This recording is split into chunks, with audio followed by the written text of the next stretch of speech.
आपने कभी सोचा है कि भगवान गणेश जी का असली सिर कहाँ है? क्या सचमुच आज भी वह सिर इस धरती पर किसी रहस्यमय जगह में सुरक्षित रखा गया है? और क्या आप जानते हैं कि जब कलयुग का अंत होगा, जब इस संसार पर अधर्म और अराजकता का राज होगा, तब गणेश जी अपने अब तक के सबसे भयानक अवतार के साथ प्रकट होंगे और इस दुनिया को बचाने में भगवान कल्कि की मदद करेंगे। हम सभी ने बचपन से गणेश जी को विघ्नहर्ता, मंगलकर्ता और सुखदाता के रूप में देखा और पूजा की, लेकिन क्या यही उनका पूरा स्वरूप? क्या गणेश जी के ऐसे भी रहस्य हैं, रूप हैं जिनके बारे में आम तौर पर किसी को पता ही नहीं? क्या गणेश चतुर्थी की रात चांद को देखने से मना किया जाता है? क्यों उनकी पूजा में तुलसी का प्रयोग वर्जित है? और आखिर ऐसा क्या है उनके विवाह की कहानी में कि उन्हें न सिर्फ रिद्धि और सिद्धि से विवाह करना पड़ा, बल्कि बंगाल में आज भी केले के पेड़ से उनकी शादी कराई जाती है। आपने गणेश जी को मोदक खाते हुए, मुस्कुराते हुए और चूहे पर सवार भोले भाले देवता के रूप में देखा है, लेकिन क्या आपने उनके उन भयानक रूपों के बारे में सुना है जिनसे असुर कांपते थे? क्या आपको पता है कि गणेश जी ने एक बार ऐसे दैत्य को निगल लिया था जिसकी आंखों और मुख से अग्नि ज्वालाएं निकलती थी? उसे निगलने के बाद गणेश जी के साथ जो हुआ उसे सुनकर आप भी चौंक जाएंगे। और क्या आप जानते हैं कि गणेश जी का सीधा संबंध आपके शरीर की सबसे रहस्यमय शक्ति कुंडलिनी शक्ति से है? और सबसे बड़ा सवाल, क्या गणेश जी का ऐसा भी एक तांत्रिक स्वरूप है जिसके बारे में सिर्फ कुछ ही लोग जानते हैं? ऐसा रूप जिसे देखकर शायद आप गणेश जी को पहले जैसा भोला भाला ना मान पाए। भक्तों, गणेश जी सिर्फ एक देवता नहीं, बल्कि ऐसे रहस्य हैं जो आपके होश उड़ा देंगे। उनकी सिर्फ बच्चों की कहानियां नहीं, बल्कि ब्रह्मांड और मानव जीवन के गहरे रहस्यों से जुड़ी हुई हैं। और आज हम आपको अनसुनी कहानियों और छिपे हुए रहस्यों से पर्दा उठाने वाले हैं जो आपको झकझोर कर देंगे। आज की इस यात्रा में हम विस्तार से जानेंगे। आज हम एक नई कहानी, एक नया वीडियो लेकर आपके समक्ष उपस्थित हुए हैं। आज की जो कथा है वह अत्यंत ज्ञानवर्धक और प्रेरणादायक है। कथा आरंभ करने से पहले आपसे एक विनम्र निवेदन है। शास्त्रों में कहा गया है कि अधूरी छोड़ी गई कथा दुख और पाप का कारण बनती है, इसलिए इसे अंत तक अवश्य सुने। तो जुड़ जाइए हमारे साथ, क्योंकि आने वाले कुछ मिनटों में हम आपको गणेश जी ऐसे दिखाएंगे जैसे आपने उन्हें कभी देखा नहीं। हम आपको बताएंगे उन रूपों और अनसुनी कथाओं के बारे में जो आपको हैरान कर देगी। तो चलिए चलते हैं इस अद्भुत और रहस्यमय यात्रा पर। लेकिन उससे पहले, अगर आपको यह वीडियो अच्छी लग रही है तो कमेंट में गणपति बाप्पा मोरया जरूर लिखें। समय की धारा हमेशा आगे बढ़ती रहती है, लेकिन हमारे शास्त्रों ने पहले ही इस प्रवाह का अंत और उसकी भयानक तस्वीर हमारे सामने रख दी थी। भविष्य पुराण के अनुसार जब कलयुग अपने अंतिम पड़ाव पर पहुंचेगा तो इस धरती का रूप वैसा नहीं रहेगा जैसा हम आज देखते हैं। नदियां सूख जाएंगी, खेत बंजर हो जाएंगे और इंसान की भूख इतनी बढ़ जाएगी कि वह अपने ही भाई के मांस तक को खाने पर मजबूर हो जाएगा। समाज में छल और धोखा आम बात होगी। सगे संबंधी एक दूसरे के विरुद्ध खड़े होंगे और माता पिता का सम्मान करने के बजाय लोग उन्हें बोझ समझेंगे। धर्म और सत्य की बात करने वाले उपहास का पात्र बनेंगे और अधर्म का परचम हर ओर लहराएगा, चारों ओर लहराएगा। युद्ध, लालच और क्रूरता का बोलाबाला होगा।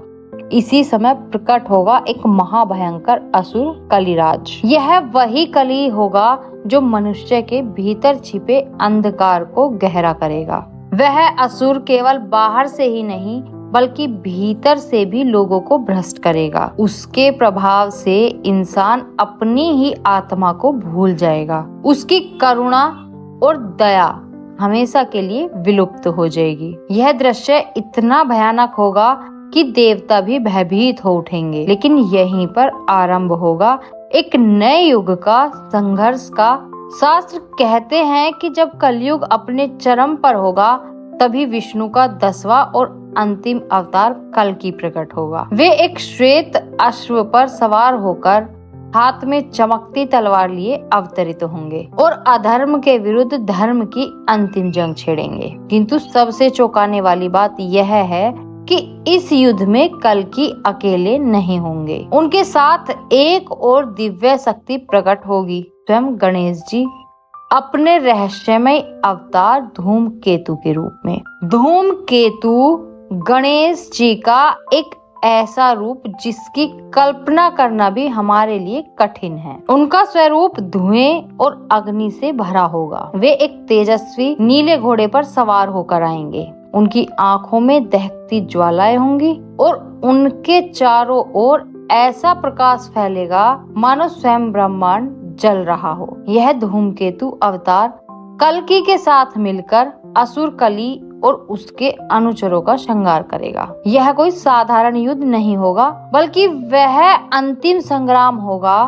भगवान गणेश, जिन्हें हम मोदक प्रिय, सरल और प्रिय स्वरूप में जानते हैं, वे उसी गणेश का भयंकर और अग्नि से लिपटा हुआ धूमकेतु रूप बनकर कली जैसी ताकत को समाप्त करेंगे, जिसके बाद इस धरती पर एक नए युग की स्थापना होगी। तो सोचिए, वो गणेश जी जिन्हें हम बच्चे की मासूमियत और माता पार्वती के दुलारे रूप में देखते आए हैं, वही गणेश जी भविष्य में प्रकट होकर इस सृष्टि के उद्धारक भी बनेंगे। यही है कलयुग का सबसे बड़ा रहस्य और यही है गणेश जी का भविष्य का अवतार धूमकेतु। लेकिन यह आगे की कहानी और अधूरी भी, क्योंकि गणेश जी का यह पहला भयानक रूप नहीं है। उन्होंने ऐसे और भी कई रूपों के लिए, जिनमें सबसे खतरनाक है उचित गणपति, जो काम वासना में सदैव लीन रहते हैं। लेकिन उनके बारे में जानने से पहले हम गणेश जी के बारे में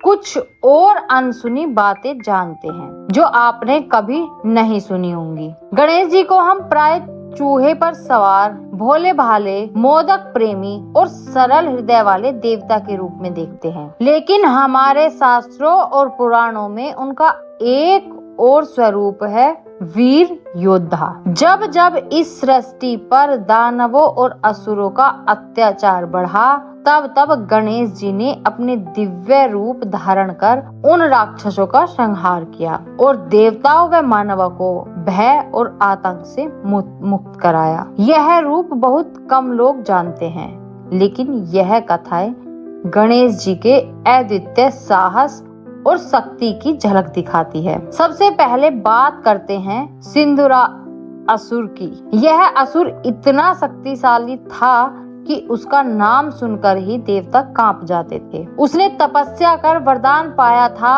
और अमृतत्व के बल पर तीनों लोकों में उत्पात मचा रखा था। कोई भी देवता उसके सामने टिक नहीं पाता। अंततः सभी देवता भगवान गणेश के शरण में पहुँचे। गणेश जी ने उस समय मोरेश्वर रूप धारण किया। 6 हाथों वाले मोर पर सवार उन्होंने सिंदूरासुर के साथ भीषण युद्ध किया और उसके उदर को फाड़कर उसमें छिपा अमृत बाहर निकाल दिया। जब अमृत नष्ट हुआ तब जाकर सिंदूरासुर का अंतिक समाप्त हुआ। यह वही कथा है जिसके बाद महाराष्ट्र में मोरेश्वर मंदिर की स्थापना की गई। इसके बाद आता है मत्स्यासुर। मत्सर यानी ईर्ष्या, और यह असुर उसी भाव का प्रतीक था।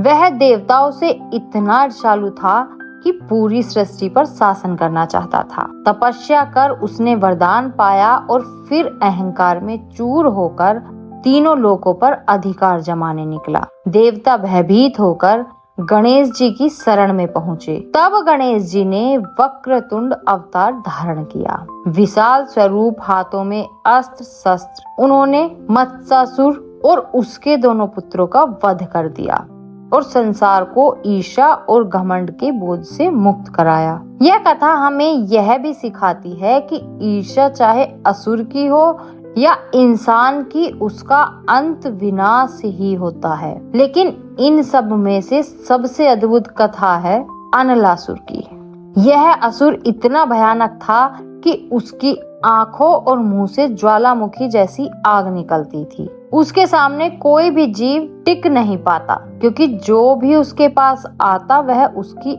उसको अग्नि से भस्म कर देता। देवता भयभीत होकर गणेश जी को पुकारते हैं। तब गणेश जी ने अपनी शक्ति से एक विराट रूप धारण किया, इतना विशाल कि उनका स्वरूप आकाश को छूने लगा। उन्होंने अनलासुर को युद्ध के लिए ललकारा। भीषण युद्ध के बाद जब कोई उपाय नहीं बचा तो गणेश जी ने अपने दिव्य शरीर से अनलासुर को पूरा निगल लिया। लेकिन जैसे ही उन्होंने उस अग्नि से भरे असुर को निगला, वैसे ही गणेश जी का पेट भीतर से जलने लगा।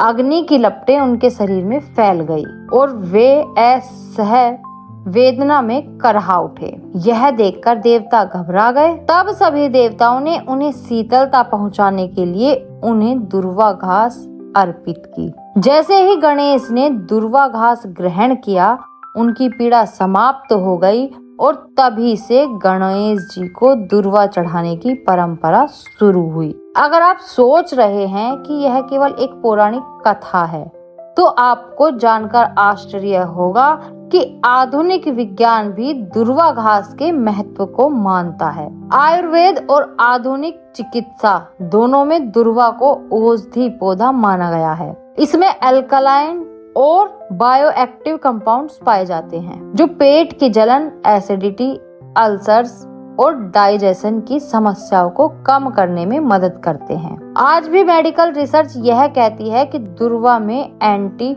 इन्फ्लेमेटरी और कूलिंग प्रॉपर्टीज होती हैं। यानी हजारों साल पहले की कथा जिसमें दुर्वा ने गणेश जी को राहत दी थी, वह केवल आस्था ही नहीं बल्कि एक गहरा वैज्ञानिक सत्य भी छुपाए हुए है।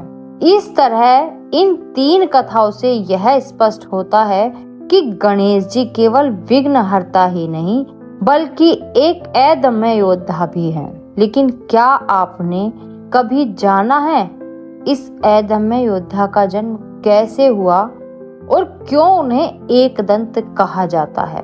आखिर इसकी असली सच्चाई क्या है? और सबसे बड़ी बात, क्या आज भी गणेश जी का असली सिर धरती पर ही कहीं मौजूद है? तो चलिए अब इन रहस्यों को भी जानते हैं। हिमालय की बर्फीली चोटियों पर बसा कैलाश पर्वत, शांत वातावरण, चारों ओर बर्फ से ढकी चोटियां और बीच में माता पार्वती अपने महल में स्नान की तैयारी कर रही थी। लेकिन इस शांति के बीच उनके मन में एक चिंता थी। जब जब भगवान शिव गहन तपस्या या ब्रह्मांडीय यात्राओं पर चले जाते थे, तब तब महल की रक्षा कौन करेगा? कौन होगा ऐसा जो बिना डरे किसी को भी रोक सके? यही सोचकर उन्होंने अपने शरीर पर लगाए हल्दी और चंदन के उपटन को इकट्ठा किया और उससे एक सुंदर बालक की मूर्ति गढ़ी। जब यह मूर्ति तैयार हुई तो माता ने अपने प्राणों की शक्ति उसमें फूंक दी और वह एक जीवित बालक बन गया। माता पार्वती ने स्नेह पूर्वक उसे गले लगाया और कहा, तुम मेरे पुत्र हो, मेरा रक्षक हो, तुम्हारा नाम है गणेश। कुछ समय बाद जब माता पार्वती स्नान करने जा रही थी तो उन्होंने अपने पुत्र से कहा, जब तक मैं भीतर हूँ कोई भी इस महल में प्रवेश ना कर पाए। गणेश ने सिर झुकाकर वचन दिया और द्वार पर पहरेदारी करने खड़े हो गए। उसी समय भगवान शिव लौट रहे थे। वे सीधे महल के भीतर जाना चाहते थे, लेकिन दरवाजे पर एक अजनबी बालक खड़ा था जिसने उनका रास्ता रोक दिया। शिव ने आदेश दिया, मुझे भीतर जाने दो। लेकिन गणेश अड़िग खड़े रहे। मेरी माता ने मना किया है, जब तक वे स्वयं न कहें कोई अंदर नहीं जा सकता। शिव ने कहा, किसका इतना साहस है कि मुझे रोक सके। धीरे धीरे क्रोध शिव की आंखों में उतर आया। उन्होंने अपने गणों को आदेश दिया कि इस बालक को हटाओ, पर गणेश अकेले उन सब पर भारी पड़ गए। अंततः शिव का धैर्य टूट गया। उनके तीसरे नेत्र से अग्नि झलकने लगी और उन्होंने अपने त्रिशूल का प्रहार किया। एक ही वार में गणेश जी का सिर धड़ से अलग होकर भूमि पर गिर पड़ा। जब माता पार्वती बाहर आई तो अपने प्रिय पुत्र का निर्जीव शरीर देख वो विलाप करने लगी। उनके आंसुओं से पूरा कैलाश हिल उठा, दिशाएं कांप उठी। पार्वती के क्रोध का रूप भयानक था। उन्होंने चेतावनी दी कि यदि उनके पुत्र को पुनः जीवित ना किया गया तो वे पूरी सृष्टि का संहार कर देंगी। उनके इस शब्द से ब्रह्मांड में भय का माहौल फैल गया। देवता ऋषि सब भयभीत हो गए और ब्रह्मा, विष्णु व अन्य देवताओं ने शिव से उपाय खोजने का आग्रह किया। शिव ने अपने गणों को उत्तर दिया, उत्तर दिशा की ओर भेजा और कहा, जो सबसे पहले मिले उसका सिर लेकर आओ। गण जब लौटे तो उनके हाथों में एक हाथी का सिर था। शिव ने उस हाथी का मस्तक गणेश के धड़ पर स्थापित किया और उसमें प्राण फूंक दिए। गणेश जी पुनः जीवित हो उठे, लेकिन अब वे गजानन यानी कि हाथी के मुख वाले देवता कहलाए। लेकिन यह कथा यहीं समाप्त नहीं होती। शास्त्रों में एक रहस्य और छिपा है। कुछ मान्यताओं के अनुसार गणेश जी का असली सिर नष्ट नहीं हुआ था। भगवान शिव ने उसे सुरक्षित स्थान पर रखा था। वह स्थान उत्तराखंड के पाताल भुवनेश्वर गुफा कहते हैं। इस गुफा में आज भी एक रहस्यमय शक्ति विद्यमान है और वहाँ रखे उस सिर की रक्षा स्वयं भगवान शिव करते हैं। वैसे क्या आपको पता है कि गणेश जी को एक दंत क्यों कहा जाता है? आखिर कैसे उनका एक दांत टूट गया? इसे लेकर हमारे शास्त्रों में दो रोचक कथाएं मिलती हैं। तो चलिए उन्हें जानते हैं। गणेश जी को हम एक दंत कहते हैं, यानी जिनका केवल एक ही दांत है। लेकिन क्या कभी आपने सोचा कि उनके दूसरे दांत का क्या हुआ? क्यों टूटा और कैसे टूटा? यह कोई साधारण घटना नहीं थी, बल्कि इसके पीछे छिपी हैं दो अद्भुत कथाएं। पहली कथा के अनुसार एक बार भगवान परशुराम, जो स्वयं भगवान विष्णु के छठे अवतार माने जाते हैं, कैलाश पर्वत पर भगवान शिव से मिलने पहुँचे। उस समय शिव ध्यान में लीन थे और उनके महल के द्वार पर पहरेदारी कर रहे थे स्वयं गणेश जी। जब परशुराम ने भीतर जाने की इच्छा जताई तो गणेश जी ने उन्हें रोक दिया। वे बोले, मेरे पिता अभी ध्यान में हैं, किसी को भी उनसे मिलने की अनुमति नहीं है। यह सुनकर परशुराम का क्रोध उमड़ पड़ा और उन्होंने अपने फर से परशु को उठा लिया। यह वही फरसा था जो उन्हें स्वयं भगवान शिव से वरदान में मिला था। परशुराम ने उस फरसे से उन पर वार किया। गणेश जी ने अपने पिता के अस्त्र का मान रखने के लिए वह वार अपने दांत पर ले लिया। वार इतना प्रचंड था कि उनका एक दांत टूटकर गिर पड़ा। इस घटना के बाद ही वे एक दंत कहलाने लगे। लेकिन टूटा हुआ दांत केवल युद्ध की निशानी नहीं, बल्कि ज्ञान का प्रतीक भी है। यही हमें बताती है दूसरी कथा महाभारत लेखन की। महर्षि वेद व्यास जब महाभारत की रचना कर रहे थे तो उन्हें एक ऐसे लेखक की आवश्यकता थी जो निरंतर बिना रुके लिख सके। इसके लिए उन्होंने गणेश जी का स्मरण किया। गणेश जी सहमत हुए, लेकिन गणेश जी ने एक शर्त रखी कि वे बिना रुके कथा लिखेंगे। कथा लेखन प्रारंभ हुआ। व्यास बोलते गए, गणेश लिखते गए।